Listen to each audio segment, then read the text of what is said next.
देश भर में भीषण गर्मी और लू का कहर जारी है। कई राज्यों में दिन का तापमान 45 से 48 डिग्री के पार है, जिसमें यूपी के ज्यादातर शहर शामिल है।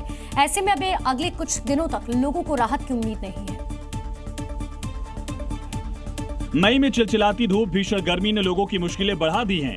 आसमान से बरस रही आग के चलते ज्यादातर शहर तंदूर की भट्टी बने हुए हैं। सामान्य दिनों से पारा करीब 5 डिग्री तक बढ़ा। इसके चलते लू के थपेड़ों ने लोगों को झुलसा दिया। यूपी, हरियाणा, पंजाब, एमपी, राजस्थान के साथ कई राज्यों का तापमान 46 डिग्री से ज्यादा दर्ज किया गया। यूपी में हीट वेव का अलर्ट जारी किया गया। यूपी का बांदा दुनिया के सबसे गर्म शहरों में शामिल है। ऐसे में लोगों को गर्मी से बचने के लिए सुझाव भी दिए जा रहे हैं। लोगों को पर्याप्त मात्रा में पानी, नींबू पानी, नारियल पानी, ORS का सेवन करने का सुझाव दिया जा रहा है। धूप से बचने और दोपहर के समय में घर से बाहर ना निकलने का निर्देश दिया जा रहा है।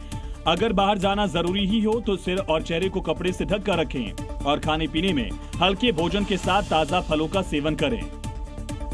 भीषण गर्मी के बीच साइबर सिटी गुरुग्राम के लोग दोहरी मार से परेशान हैं।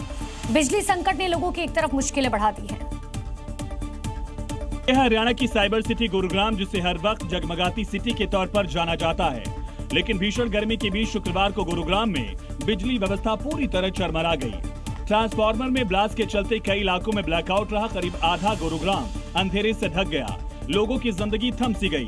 सेक्टर 72 में पावर हाउस का मेन ट्रांसफार्मर जलने से शहर के 7 बड़े बिजली घर से सप्लाई ठप हो गई। इस बिजली संकट का सबसे बुरा असर रैपिड मेट्रो पर पड़ा। बिजली सप्लाई बंद होने के साथ एक साथ कई इलाकों में लोगों को भयंकर गर्मी के बीच परेशानियों का सामना करना पड़ा। हालांकि कुछ घंटों तक कड़ी मशक्कत के बाद हालात कुछ सामान्य जरूर हुए, लेकिन अब ये तस्वीरें सोशल मीडिया पर वायरल हैं।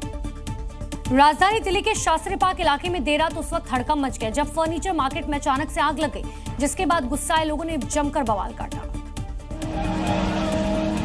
इस दौरान देर रात मार्केट में लगी आग देखते ही देखते बेकाबू हो गई और एक के बाद एक कई दुकानों में आग फैलती चली गई। इसकी चपेट में आने से कई दुकानें जलकर पूरी तरह से राख हो गई हैं। इस दौरान आग की तेज लपटें और काले धुएं का घना गुबार आसमान की तरफ उठता हुआ दिखाई दिया।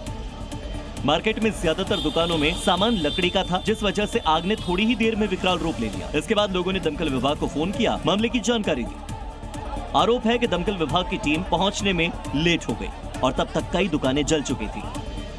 मौके पर देरी से दमकल विभाग की गाड़ी पहुंची तो लोगों ने जमकर बवाल काटा। फायर ब्रिगेड की गाड़ी पर पथराव किया, जिसके बाद मौके पर पहुंची पुलिस फोर्स ने लोगों को शांत करवाया। फिलहाल मार्केट में आग कैसे लगी, इसकी जांच की जा रही है। वहीं इस आग में लाखों का नुकसान हुआ है। उज्जैन पुलिस ने झूठी फायरिंग की साजिश रचने वाले 10,000 के नामी बदमाश को गिरफ्तार किया। आरोपी लंबे समय से पुलिस को चकमा दे रहा था। मुखबिर की सूचना पर पुलिस ने धर दबोचा।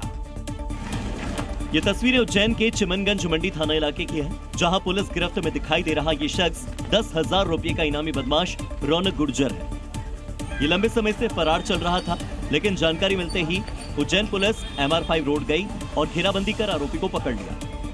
गिरफ्तारी के दौरान आरोपी के पास से एक अवैध देसी कट्टा भी बरामद हुआ। पुलिस के मुताबिक आरोपी का नाम उस फर्जी फायरिंग मामले में सामने आया था, जिसमें उसने खुद पर गोली चलने की एक झूठी कहानी रची थी।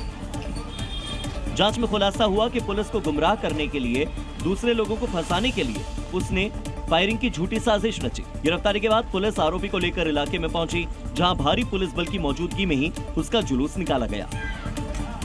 पुलिस अधिकारियों के मुताबिक आरोपी के खिलाफ उज्जैन जिले के अलग अलग थानों में करीब 50 आपराधिक मामले पहले से दर्ज हैं।